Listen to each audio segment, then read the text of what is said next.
Welcome in again, ladies and gentlemen, to another episode of the R&D Sports Report. I'm Dishmond, and I'm joined, as always, by Rylee. How are you doing this evening? Doing pretty good.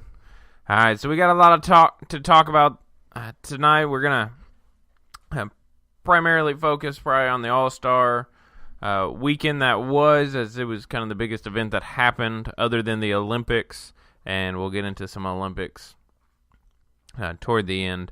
And I also have just a random story for Rylee to see his reaction, and we'll do that at the end of this podcast. But we're going to start off here talking about All-Star Weekend.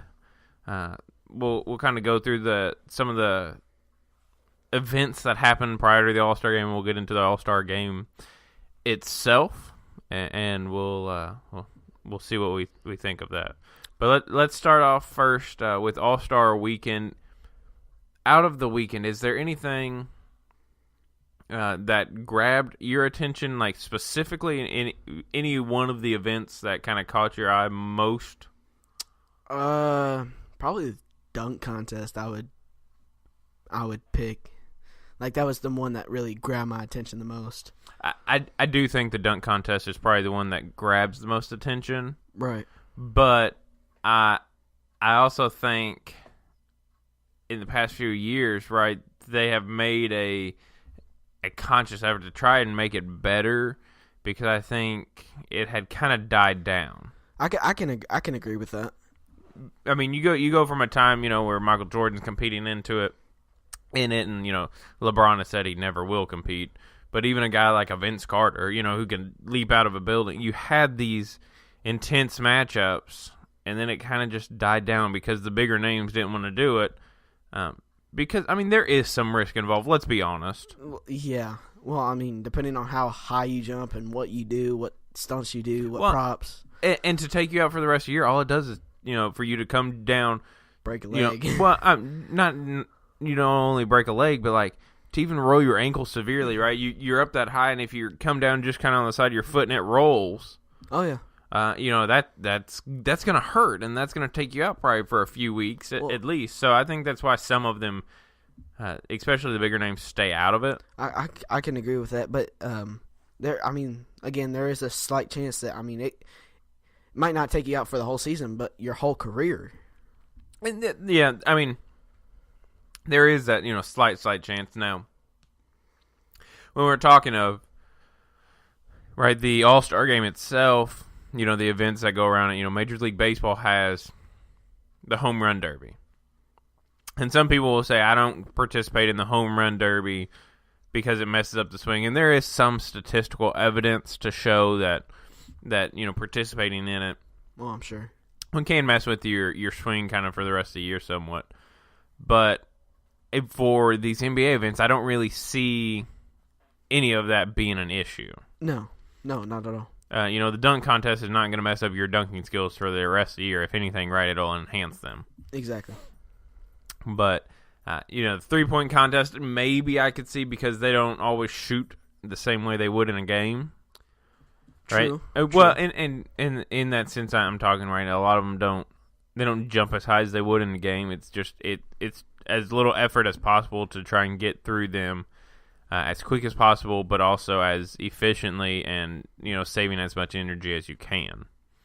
Yeah, I can 100% agree with that. But now the Futures game was what, Friday night? I believe so. You had some exciting plays coming out of that. I'll be honest, I didn't sit down and watch it because I didn't really care. No. I think the Futures game is great in the sense that it helps us to get to know people and get the guy's name out, like maybe a Donovan Mitchell. Yeah. Right, that some people know, but some people don't. And I think that's a lot of what this All-Star Weekend is about, is those guys who aren't known. Right, yeah, getting that recognition and becoming more of a household name. But the Futures game, it's great, I think, But at the same time, it's just kind of like I can't get into it. No, it's kind of lame and really slow pace, I would think. And it's just not exciting as watching a full-on NBA game. Well, I do think, for the NBA All-Star Game, there is a difference in the sense that, LeBron, KD, Steph, right, they're in it. Yeah. And the guys in the Futures game aren't as well known. But, I just... If it's on and it's kind of the only thing I'm watching, I'll watch it. Right, you'll click to it. Yeah. But, especially now, with the Olympics on, I'm okay if there's nothing else on right now because I just hadn't watched the Olympics. And I think that's one thing that, I haven't seen any numbers from it, but that might affect the numbers for something like the Futures game. Even maybe the All-Star game. Now, I would assume that some numbers probably aren't going to skew that much during the All-Star game because, it's got the bigger names. Right. But, the Futures game, I could see where something like the Olympics, this, event going on a Friday night, would really drop the numbers for the NBA in that sense.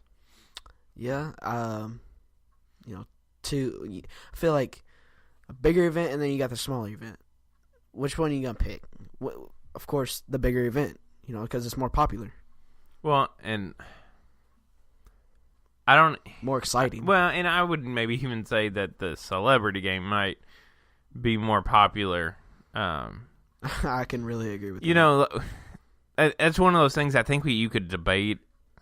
Is the celebrity game actually more popular than the Futures game? I would probably lean on the side of no. Just because it's the Futures game and, some people don't... I don't really care about the celebrity game. It's kind of like the celebrity All-Star game, softball game at the Major League Baseball's All-Star weekend, right? You have these celebrities and former players that are playing softball, and it's exciting, but it's not like must-view TV. Right. But for the NBA's sake, I almost would think it's almost just as exciting as the Futures game because you watched the celebrity game, right? Yes. Okay. I cut in and out on it. Once again, like with the Olympics on, it was something that I was more interested in the Olympics, right, being on. Event, right. Yeah. In the celebrity game, though, they had a 4-point shot, right? I believe so. Which we'll kind of get into that when we talk about the All-Star game itself. I think they did have a 4-point shot there in the celebrity game, which I think adds a little bit more excitement to it. One area on the floor, and if you make it, you get the 4 points, obviously. A little bit more hype, I guess you could say. Well, yeah, it adds a different element. I think it's the best way to put that. Yeah. It adds this different element to the game and to the celebrities that are there. But, you saw that Justin Bieber, was going to be there, and especially being in L.A., some bigger name stars would be there. I think Tracy McGrady and Paul Pierce played in the game as well. Yes. As former players. Yeah. And I honestly, I don't remember what WNBA stars played in it. No, I saw them come in, but I can't remember the name specifically.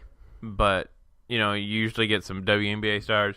And it's a pretty good mix, and you kind of look at it and go, I know if Paul Pierce wanted to. Oh, he would destroy all of them. Right, and same for Tracy McGrady. They may be older. Tracy McGrady's, a year or two ahead of Paul Pierce on being out of the league. Yeah, I think so. But they still, I guarantee you, could whoop that tail if they wanted to, right? It would be like a blowout. 2 against 5. Well, I mean, even for the WNBA, right, women, they are so skilled, and I saw that commercial run for the WNBA, and it's something that, it doesn't get a lot of attention. No.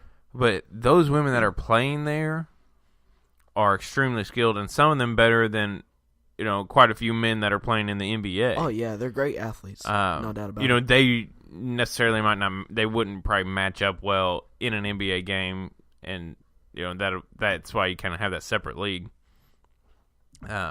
But the celebrity game and the futures game, if you had to pick one, which would you rather watch? Oh man, this is why you gotta ask me this? This is difficult. Like the Celebrity All-Star Game, it's cool to see people that, whether it's a music artist, actor, whatever it may be, play ball. But at the same time, to see people that just came in from college to Right, they're in their first or second. That's what the future. Right. Right, they're first or second year. right, and to see that and them growing very quickly, it is really exciting to see. What we're waiting on in the NBA. So if I had to pick one, I would probably say Celebrity All-Star Game, just because I feel like there's more excitement to it. I feel like it's hard to explain. Like, just to see different people on the court is something that's really cool to me. Somebody that you wouldn't think could ball, but holy crap, they can.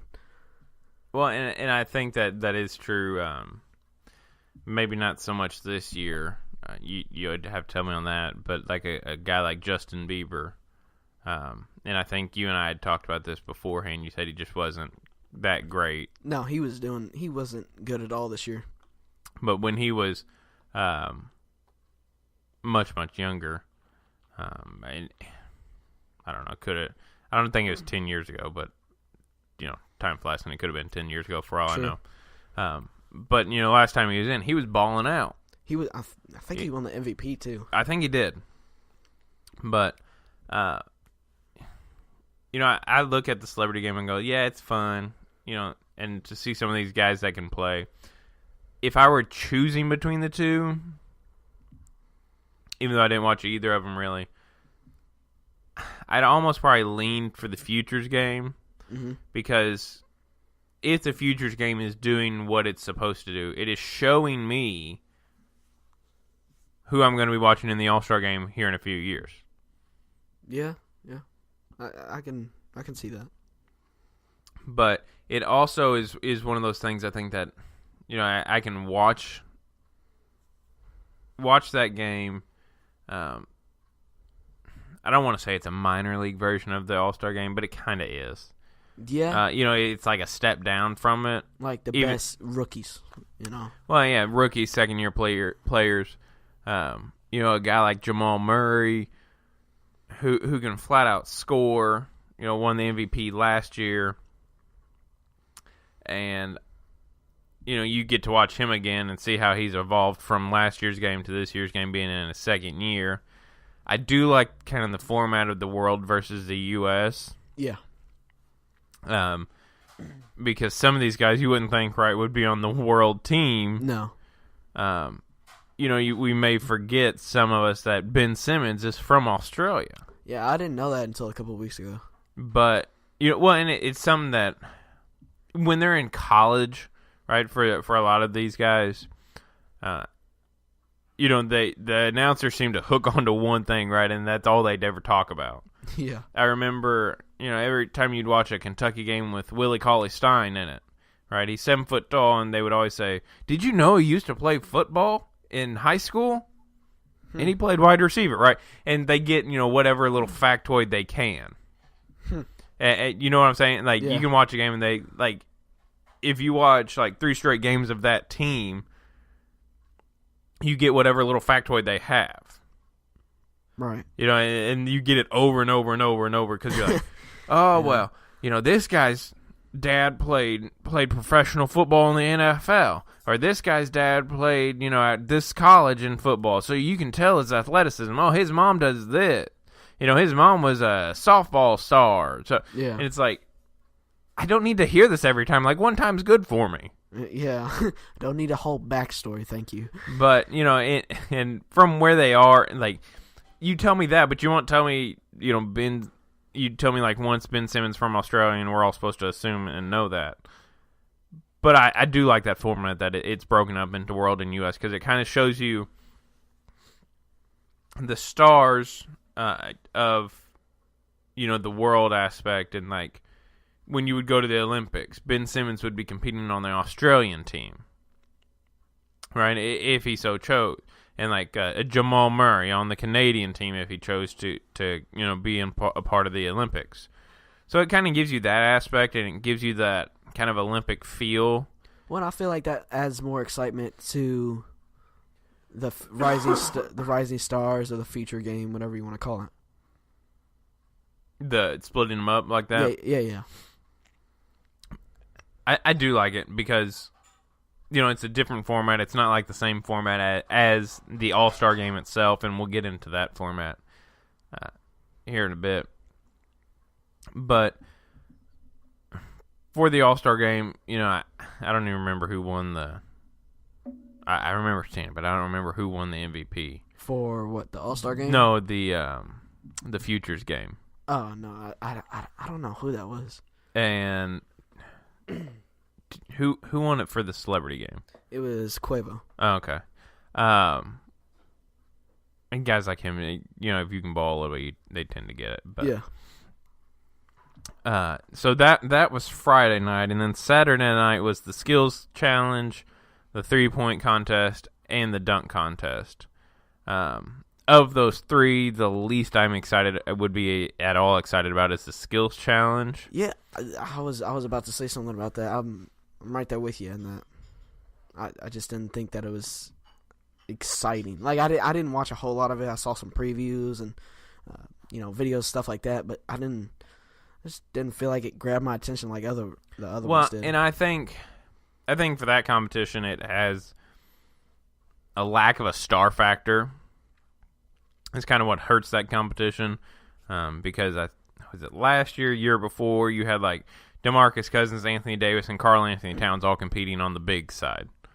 Yeah. Right? Those are three household names that people know, and they're competing now. Joel Embiid competed. Now, did you see him try to cheat though? No, I did not see that. What? So they run through the people and all that. They bob in and out, and then they have to pass the ball through that little hoop. Yeah. Well, he throws the first one, he misses, and I think it's the second one he throws. It doesn't go in, but he goes and moves on to whatever else, the next stage. And he still got beat. So even trying to cheat his way to victory, he still got beat in it. That just adds to the line of cheaters never win. Yeah, well, yeah. And you have that competition, and it's okay. But the more exciting ones are the 3-point and the slam dunk, and of course the All-Stars. Right, and as you go from the skills competition to the 3-point competition, right, it's like you jump up in hype. There used to be a time where the 3-point competition was a little bit, and even for a few years, was more popular almost than the slam dunk competition, right? There was more anticipation for it, right? Who was going to win? And everybody kind of thought Klay Thompson was going to win this year. I did too. Paul George had a terrible showing. I know. I was so sad as a Thunder fan. I really was. But he, a guy like Paul George had a terrible time. But for a guy like Paul George, I look at him not so much as a 3-point shooter, but he's a scorer. Yeah, he is. Right? That's more of his style instead of just the catch and shoot. Which is why, I know Klay Thompson's got way more skills than just catching and shooting. Yeah. But on a team like Golden State, right, that's what his job kind of is to do, to move around the court and catch and shoot. So I thought he would actually probably, and he was kind of the favorite to win it. But after that, I was personally rooting for Devin Booker to win it. I thought he could, and he did. He ended up winning. He went for 28 in the final round, which is a record. And the problem with these competitions, when you say there's a new record set, is that they change the rules. All constantly. Right, they're constantly changing it, and that's good because they're constantly trying to make it more interactive for the fans, more appealing to the fans. Right, they know that the fans are, who pay their bill, so to speak, who keep the lights on for them. But, I just find it hard to say that, he scored the most points ever in a final round when you've changed up the scoring, how the balls are counted, how much they count for, and I think they have a special one that they can stick on like any rack or something like that. I don't dive too deep into the 3-point competition rules. I think that special ball was like I think it's like 2 points. I think. Well, they have one, and maybe they've changed it because it used to be right. You had like 4 normal ones, and then you had that last one. That last special one. As the special, and it was 2. And I think what they've done is gone like all normal around, and maybe then one special rack, and you can choose where to put it. I like the old-fashioned way. I like the old way. But, Devin Booker going into it, and if you watch that of his stroke during that final round, right, that final run of his, you can see he's very calm. He's very relaxed. He's not jumping a whole lot, which the commentators make note of, right? That it's not his normal shot. Yeah. Right? It's one of those, it's a more relaxed and to be able to fire and to not run out of stamina, because that's the key, is to balance yourself throughout. You can't really take your normal shot and jump as much as you want to and as much as you normally would, because, your legs would get tired then. So you kind of just jump a little bit. But Saturday night, obviously, the most exciting portion that it's supposed to be is the slam dunk competition. I watched that. I was excited to watch. I ended up watching the end of it because I kind of forgot about it at first, and then I picked up at the end of it. You had Dennis Smith Jr. from the Dallas Mavericks. You had Larry Nance Jr. You had Larry Nance Jr. from what's now the Cleveland Cavaliers.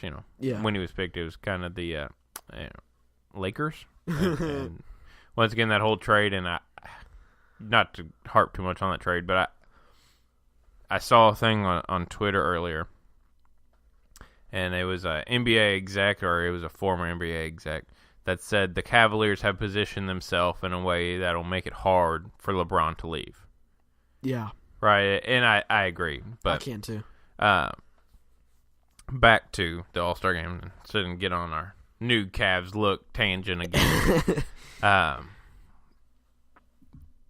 But the slam dunk, you have Donovan Mitchell and Victor Oladipo along with Larry Nance Jr. and Dennis Smith Jr. You get the,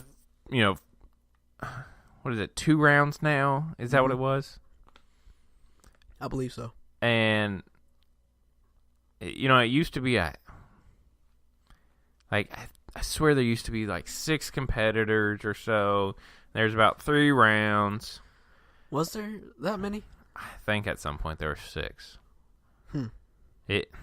Maybe I'm making it up, and maybe I no, but played and maybe I've played too many NBA video games where I can set the number of people, and that's why I'm just thinking of it. But I think the number used to be 6, and I think they cut it down to 4. And you get 2 dunks in the first round, and then the top 2 advance to the finals, and you get 2 dunks there as well. I figured there was more people, but I did not know about that. I think there used to be 6, and I could be wrong. But you start off, and I didn't see Dennis Smith Jr.'s dunk, and I didn't see Victor Oladipo's dunks at all. I didn't see any of those. His dunks were just, I'm sorry to say this, but it was just awful to watch. Well, I know he put the Black Panther mask on and dunked, and I think there is some difficulty in that, in the sense that, right, you've put this mask on, you've kind of limited your visibility. Well, and I like Oladipo. He kind of sucked at the dunk contest. Well, and I think I saw something, Dennis Smith Jr. was upset about his scores or something. I feel like he could have gotten a lot more points. Yeah. But for at least trying. I mean, come on now. The 2 guys, and I think they both deserved, to be in the finals, is Donovan Mitchell and Larry Nance Jr. Yeah. Now, these are 2 opposite kind of guys, right? Larry Nance Jr. is a big man. Donovan Mitchell is a guard. Yeah. So you've got 2 different kind of styles here, and 2 different kind of competing philosophies somewhat on how you dunk. And for a guy like Larry Nance Jr., big men aren't known for as flashy of dunks.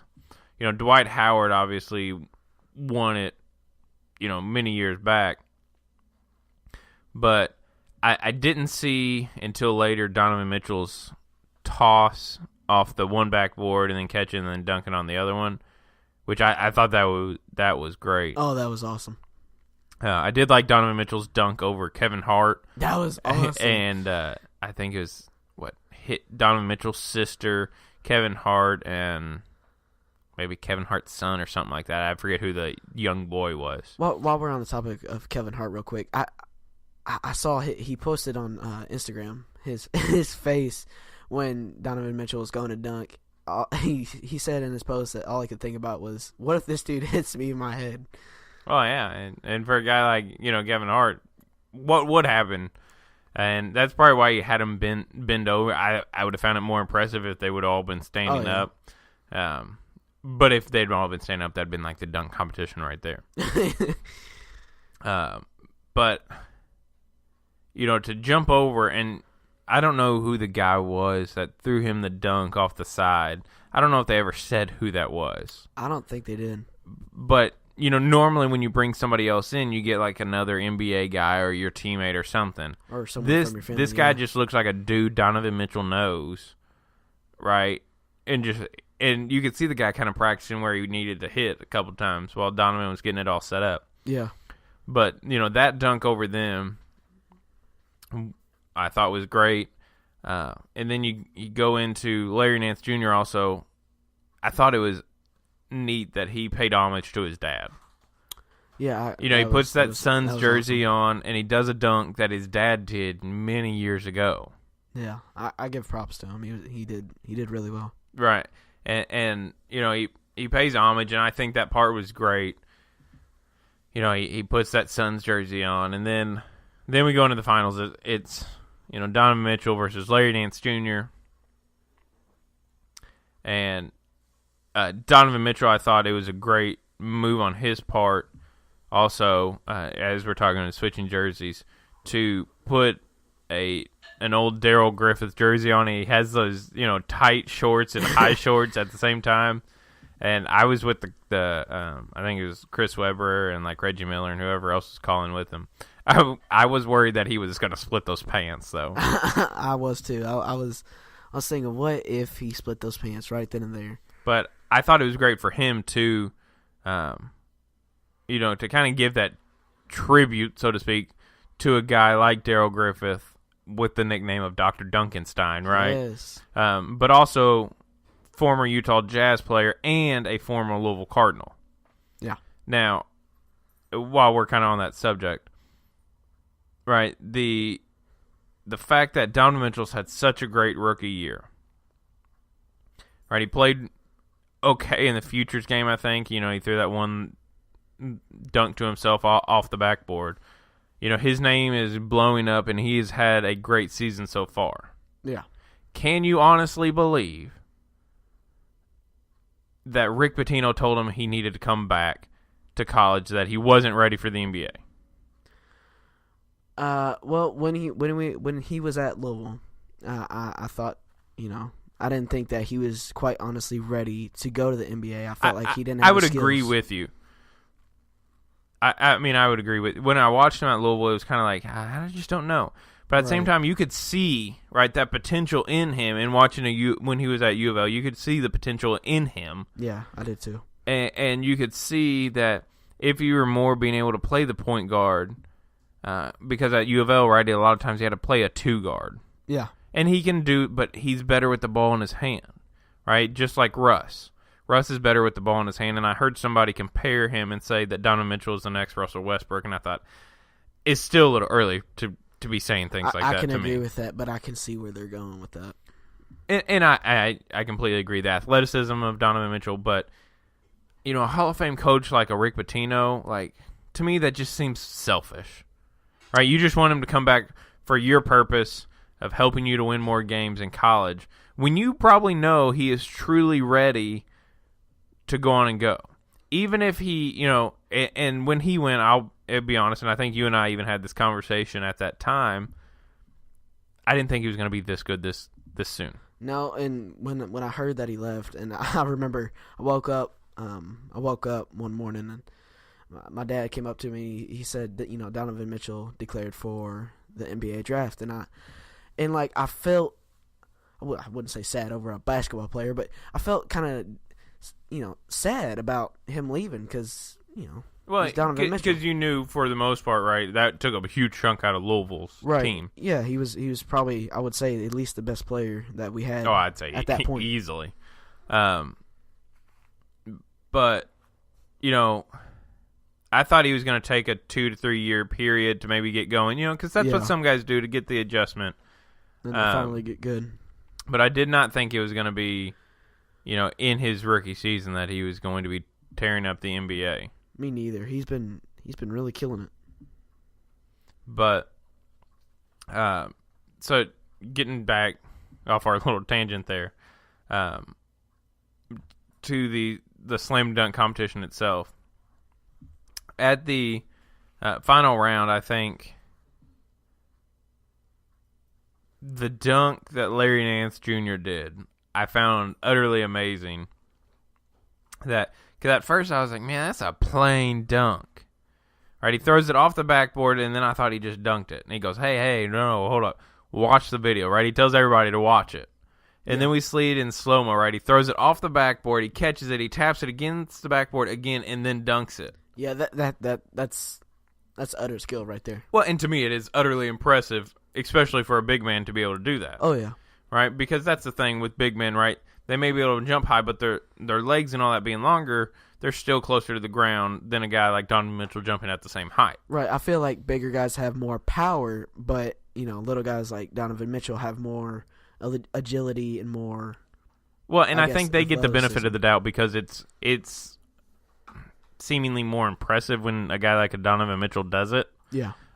Because you can kind of see more and they can kind of do more because they have more space to work with than a Larry Nance Jr. And I think that's what, it doesn't get factored in, I don't think, well enough for a guy like a Larry Nance Jr. of how impressive it is for his, his ability at his size. Yeah.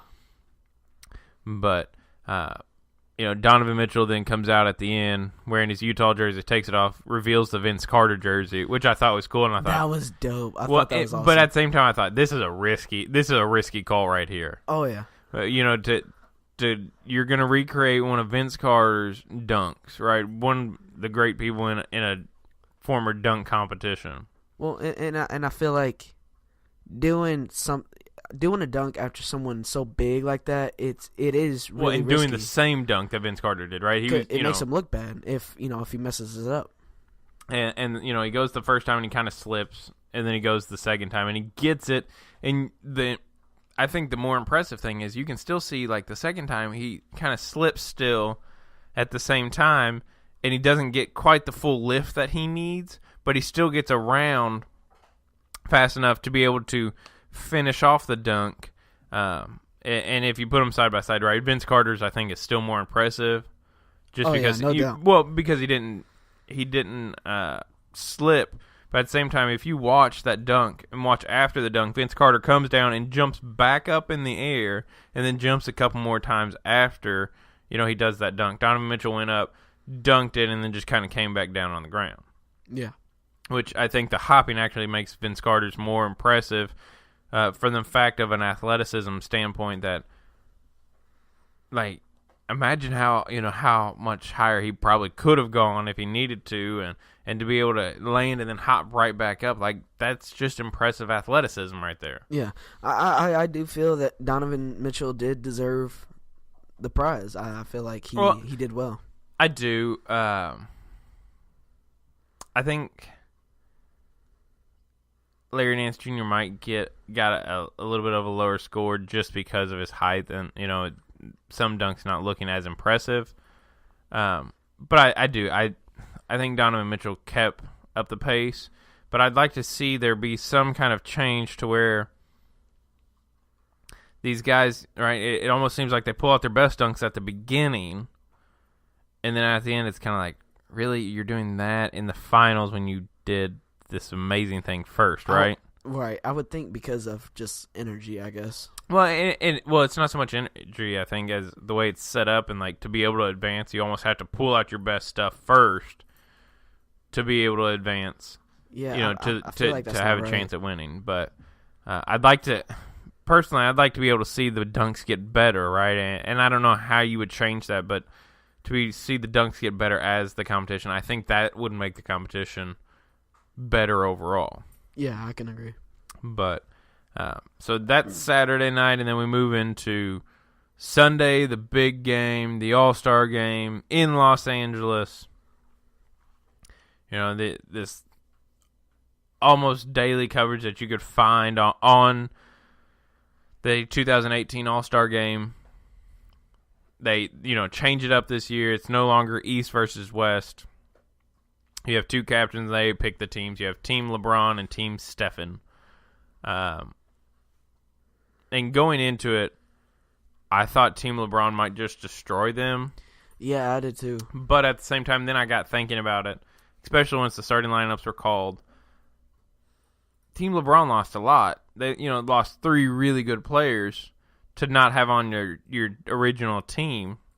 Yeah. And that's not saying their replacements aren't good, but to lose a guy like a Kevin Love, a DeMarcus Cousins, and a John Wall, right, that changes the complexion of a team that you thought you might draft, because it seemed like LeBron went for the guys who were bigger, longer, and more versatile, Yeah. where Steph seemed to go for shooters and quickness. But, you have it drafted. Now, I will say, and they, have already said this, that next year the draft will be televised. And I do kind of wish, though, that, like, it wouldn't be a draft like the NBA draft. Like, instead, you get everybody on Saturday night in between, like, say, the three-point shooting contest and the slam dunk or whatever. And you do it like schoolyard ball, right? Yeah. LeBron picks first. I want Kevin Durant. Scissors. Rock, paper, Right. scissors. Rock, paper, scissors for first pick, right, whatever. And you just go, and these guys, take their walks to their respective teams until you get down to, like, the last 2 guys, and, like, one gets picked and one won't obviously get picked. And now apparently we found out that LaMarcus Aldridge was the last pick, but who really cares, right? Yeah. That's more people just trying to make story out of something I don't know that's actually really, a story and really there. But drama that's not really drama sells, and that I understand all that. But on to the game itself. What were some of your impressions of the All-Star game itself? I think it was really exciting, fast-paced. I felt like the refs took it very seriously. Because, you look at past games, and usually, they don't take it as seriously. They let them travel, let them, get hit a couple times, whatever it may be. But, they actually took it serious this time, and that's what really made me get into the game a little bit more and get excited about it. I rooted for Team LeBron, but, he was starting to go down, and I like Steph, but I'm not like, I don't like him as much as I do LeBron, so it was exciting to watch. It really was. It was I guess hype. Like it was really hyped up, and it was worth watching. I think this new format, it works great. It was an exciting game. There was more defense played than is normal, and now I know when I say more defense played, someone might be listening to this and going, well, good grief, it was 148 to 145. Yeah, that was nuts. Yeah, but last year's score was like 198 to something. I mean, come on. Yeah. Like, you can clearly tell more defense was played. Now, are these guys going to go out and bust their butts, right, on defense for a game that, means nothing to them? It's more for the fans and showcase. I don't see why they would. Well, and that's the thing, and that's what all All-Star games have kind of struggled with, is the fact that, right, these players aren't playing for anything, and that's why Major League Baseball, well, let's put the World Series home field advantage on the line, which was kind of dumb to begin with, but that's what they wanted to try to do. Yeah. And ultimately they said, well, this isn't quite working, we need to just change it back. But I think the NBA got this right. these teams being picked, I think it made it mean more to these players. I think it made it mean more to the captains. And it just seemed, like these guys were actually trying to win. And I think the other aspect is putting money to the charities on the line. Yeah, that was something special that I thought was really cool. It kind of gave them a motivation. Motivation to win. Because I think the winning charity got $300,000 and the losing got $150,000. Yeah. I felt like that was cool to fight against. That kind of gave the guys a little bit more strength to. Well, and win. when you're talking a difference of, I think it was $150,000, right? That's a huge difference to a charity. Oh yeah. So you're going to play hard because you want to be able to give that charity that $300,000. Now, apparently Dwayne Casey, the coach of Team LeBron, and he's the head coach for the Toronto Raptors, right? He said something about trying to make this game mean some more, playing harder, playing more defense. But I think what actually came biggest out of that is LeBron saying something. Yeah. Dwayne Casey can say, and these players are going to go, whatever. But LeBron says it, right? He's team captain for all intents. He is team captain, and that doesn't mean he gets a higher grade or anything like that. No. But at the same time, right, when LeBron speaks, people will listen. Players are going to listen, other than maybe the former Cavs players that got shipped out. But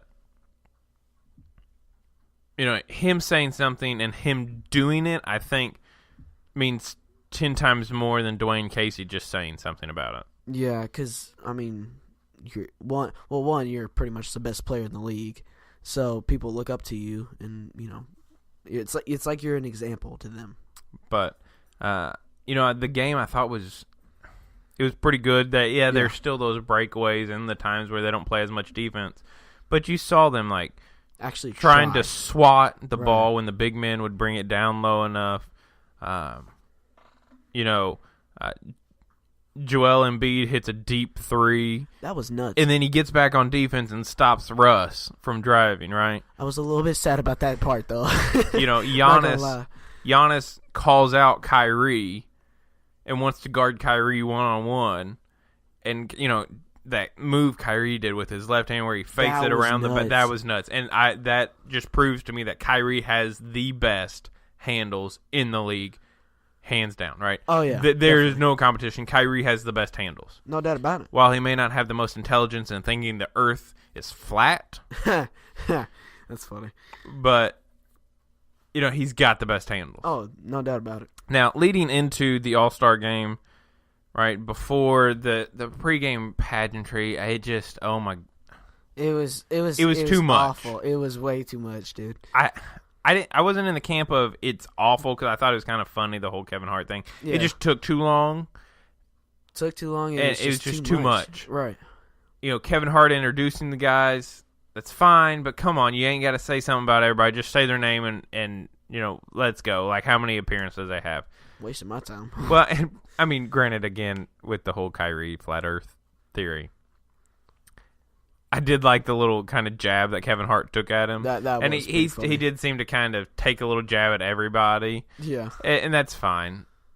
But it was just like the whole show beforehand about him wanting to get a jersey and Rob Riggle and all that. Like, it was just too much. I feel like the more they do stuff with Kevin Hart, I'm starting to hate him a little bit more. And it's like don't ruin my fan, Right, well, and it's one of those things like you see him so much, I don't want to see you anymore, right? Yeah, get out of my face. Exactly, like I keep seeing you too much. I'm seeing you in my dreams now. I see you so much. I don't want to see you anymore. Exactly, you're getting on my nerves.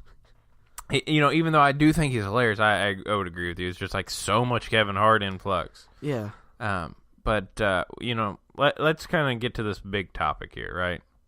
The big point for the day, and you know where I'm going with this. Yes, I do. Oh, Fergie's national anthem. Mind blown.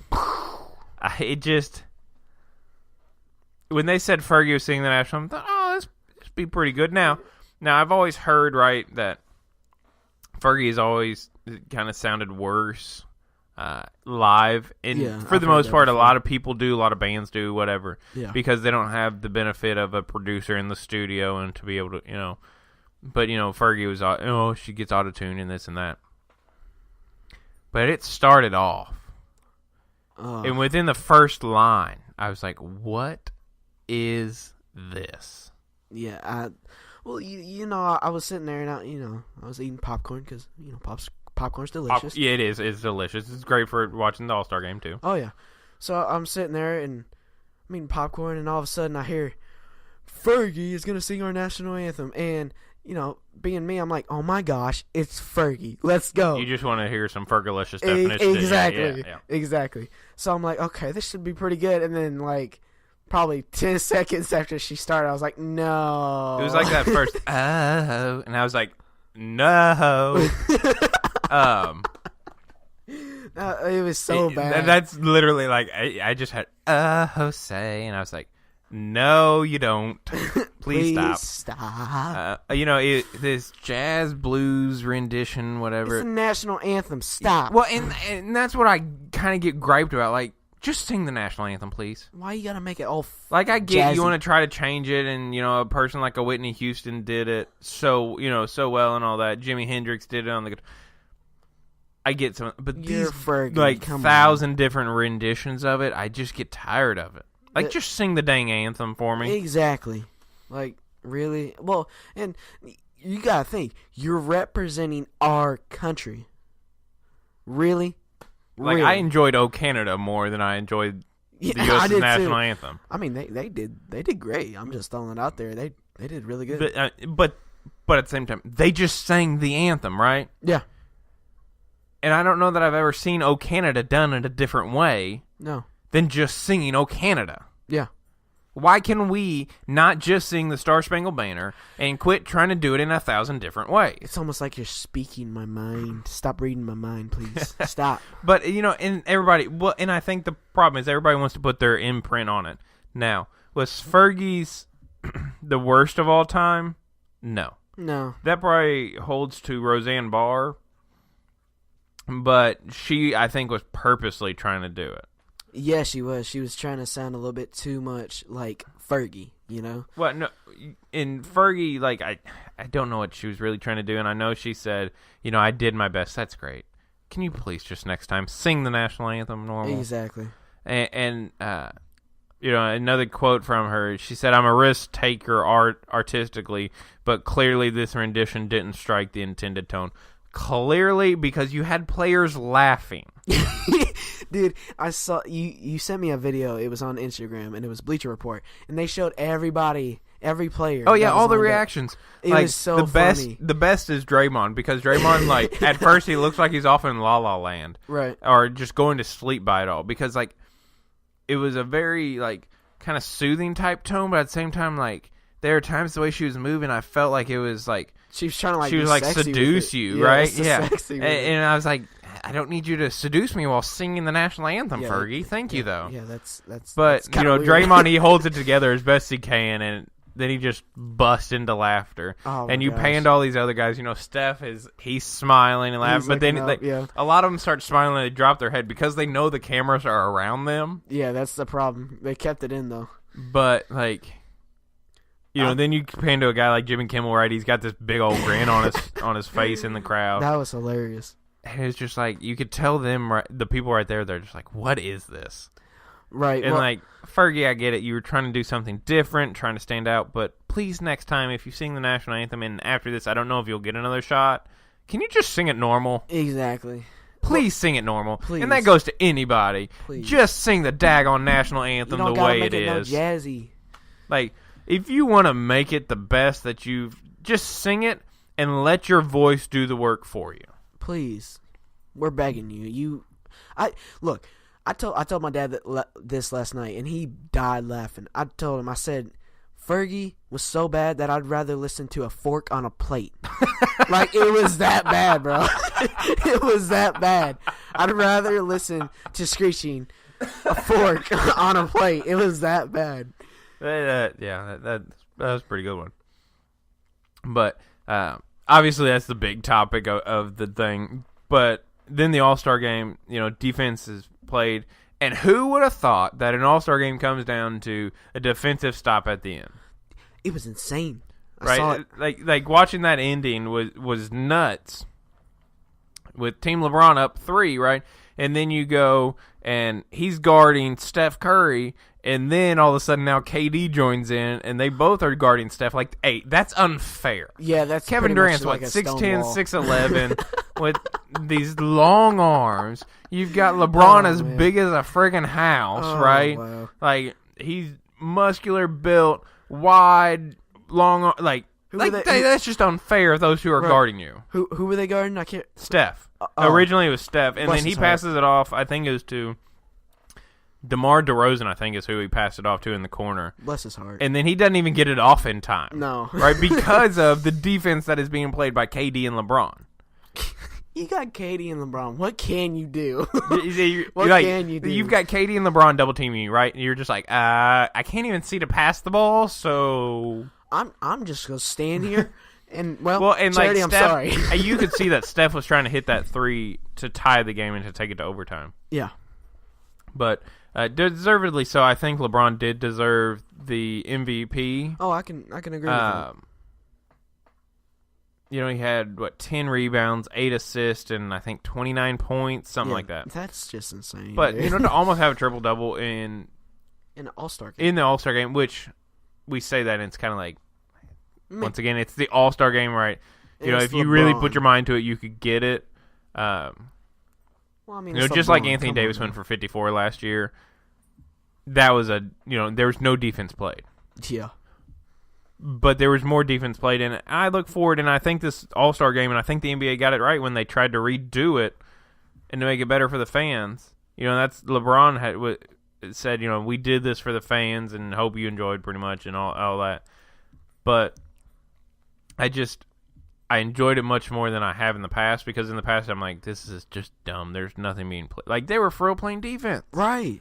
And not to mention, I love the jerseys. Oh, I love the concept. It was so the black and white Jordan jerseys, and then to have your team affiliate logo on the front, I thought was great. I thought it was a nice touch. I did like also the shoes, and Anthony Davis at the beginning. What a touching tribute to wear DeMarcus Cousins' jersey to start the game, right? Props to that guy. He said, that's my brother, and that's my boy. I'm going to do it for him. What a guy.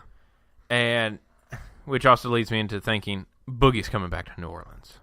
Yeah, that really sparked. Well, I just think it with the injury. I think he's better suited just to come back in New Orleans, and they can do their thing down there. But that's going to be obviously for a different episode way down the road. Oh yeah, getting into free agency. But to show that connect between an Anthony Davis and a DeMarcus Cousins, I think shows that there's more there than people might have thought there was, as far as friendship goes. Oh yeah. But overall, I enjoyed the weekend.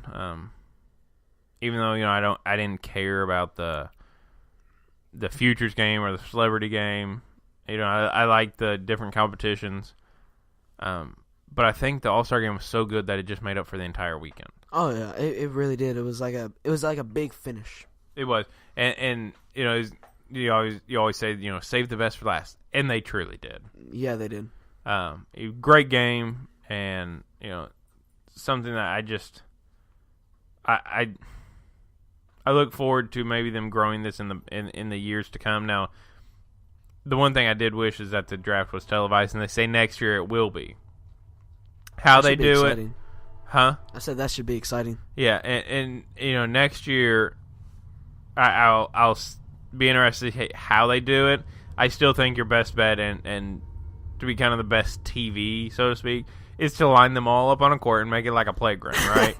I want LeBron go first, KD, and then Steph goes, and I think I saw the order earlier, and I don't remember it straight off the top of my head. But they released LeBron's pick order, and I think it was KD and then AD, maybe Kyrie. I'm trying to think of who else was on the starters. And I know Boogie was number 5 on starting. Yeah, it was DeMarcus, Anthony Davis, Kevin Durant, Kyrie, and LeBron. That was the starters for Team LeBron. Say it one more time. DeMarcus, Anthony, Kevin Durant, Kyrie Irving, and LeBron James. Okay. So I think he went Kevin Durant, AD, Kyrie, and then like Boogie as his starters. Yeah, and then he picked the rest. And also the injuries determine which were in. Yeah, and so I was really impressed with it. I really was. But the other thing going on this weekend, we talked about this briefly at the beginning, is the Olympics.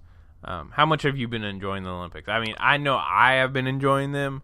I enjoy this time of year, and I'm glad they kind of come around. And, you know, even as we sit down and record, I've got the Olympics, right? I don't want to miss a minute of the action. I've been watching kind of the Olympics out of the corner of my eye. But I enjoy them so much. I don't know what it is. Even, like, hockey I don't fully understand, and it's something I want to understand more of. But, like, you know, curling gets into it. Oh, yeah. Which, you know, it just... I love the Olympics time. You know, funny story, speaking of the Olympics, I was watching it, right, and I think... I can't remember what I was doing, but I was watching the Olympics, and it was alpine skiing that I was watching. And then I think it turned over to snowboarding. No. It turned into, like, some freestyle skiing.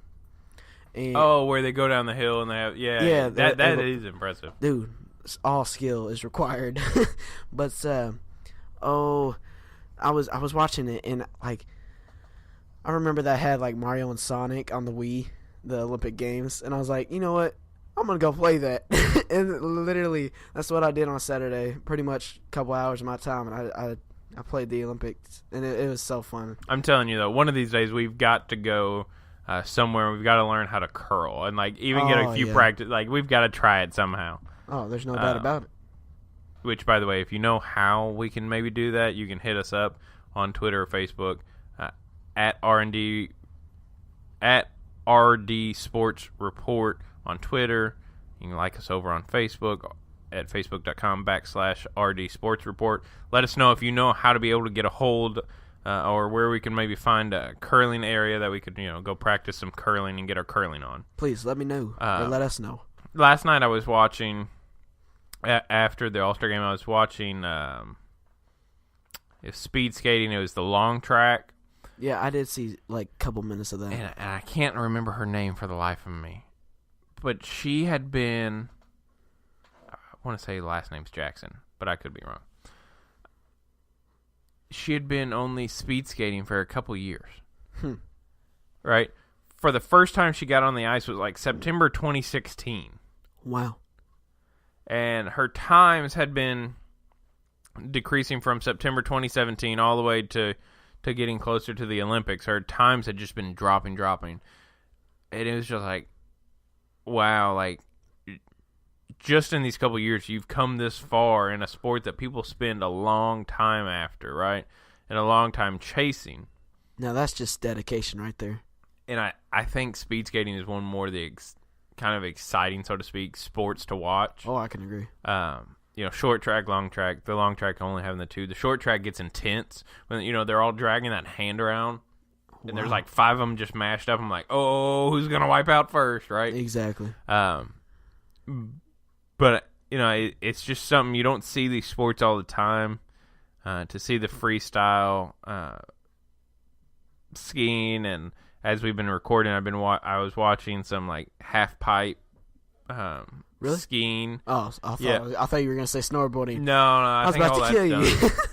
You watching that without me? But then I was watching 2-man bobsled, and it is impressive how they go down, because they start with the 2-man, and then one guy just steers, and the other one literally like folds in half and can't see where he's going. Well, I'm just saying that's a lot of trust right there. I'm just, I mean, you better trust whoever you're going with. Well, not only that, like that would make me sick. Oh yeah. Like to not be able to see where I'm going and you go left, right, up, down. Like then you're kind of on your side. Like that would just make me sick to think about it and go down that, like to not be able to see where I was going. Oh yeah. That's like. And I saw one of them, like the guy, the pilot, I think is what they call him. I'll just call him a driver. The guy, he steering the bobsled at the end, and I forget the country, but at the end, right, he ducks his head down to try to get just a little bit more speed because his head just kind of sticks up a little bit. Yeah. And so he like takes out his view. Well, then he ends up flipping the bobsled on its side because he did that. Oh, because he couldn't see where he was going. Right. I was like, wow, like that's got to be rough. But I teased this at the beginning, and it is a random story that I heard about today. And now you have not heard the story at all, correct, Rylee? No, you've been teasing me all day about it, so I'm ready to listen.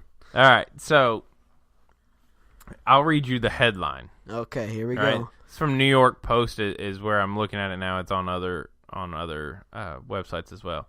Here's the headline. Okay. Farty passenger forces flight to make emergency landing. Oh my god. That's the headline. Imagine reading that headline, right? Oh, I can't. Oh my gosh, my abs. Okay, so what happened here apparently? Oh. And this story is too good to pass up and not to share with everybody.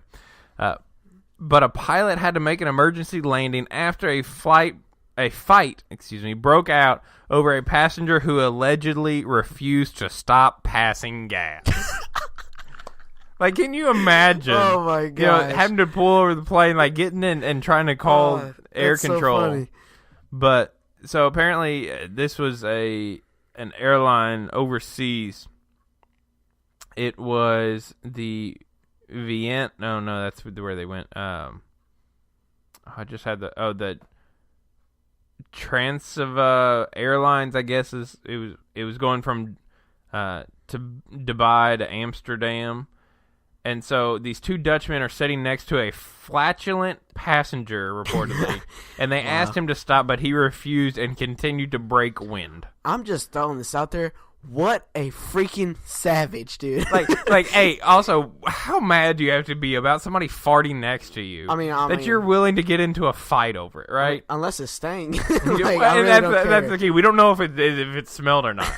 But that story is so great. That's hilarious, that the pilot warns them, and then he has to make an emergency landing. And not only do the men that were in the altercation get arrested, but these two random women get arrested, and they apparently also are now suing the airlines because they were wrongfully arrested or whatever. So dumb. But dude. the whole story being based off some guy who was just gassy. Like apparently he needs some Beano or something. Like exactly, some Pepto or something. Like and how agitated do you have to be already to get into a fight about somebody just farting too much? Maybe the flight was late. You never know. and apparently the crew didn't really do a whole lot or something about it. But I mean, what are you supposed to do? Yeah, what are you gonna do? Plug it, Finn. Like.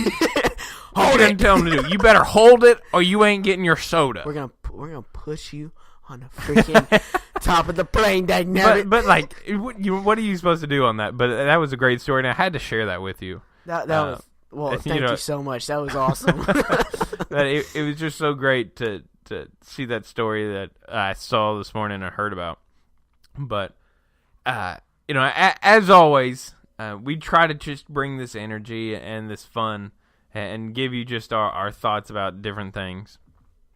And we hope you've enjoyed not only this episode, but the episodes prior. And if you have, we just ask that you do us a little bit of a favor. That not only do you go and subscribe so you can get these podcasts as soon as they are uploaded and they're published, that you can be able to get them as soon as possible. And they can download automatically to your phone or whatever you're listening on. But also, if you could just help us out and give us a 5-star review. Oh, no doubt about it. I think we're worthy of the 5-star, especially for stories like a farty passenger makes a plane have an emergency landing. That was funny. But give us a 5-star would be great, and write us a little review. Help us to kind of move up these iTunes charts. and all charts in general. But as always, you can find this podcast on iTunes, Spreaker, Stitcher. It's on Podbay. If you're listening on something else, let me know so I can also say that app and make sure that people know that it's on there. And you can do that once again by following us and communicating with us at R&D Sports Report on Twitter, and then on Facebook at facebook.com/RD Sports Report. Go like that page. We put out a post when all episodes are live in case you've missed it. You can also interact with us on there. Give us your thoughts on how the podcast is, what you enjoy about it, and that'll do it once again, ladies and gentlemen, for another episode of the R&D Sports Report.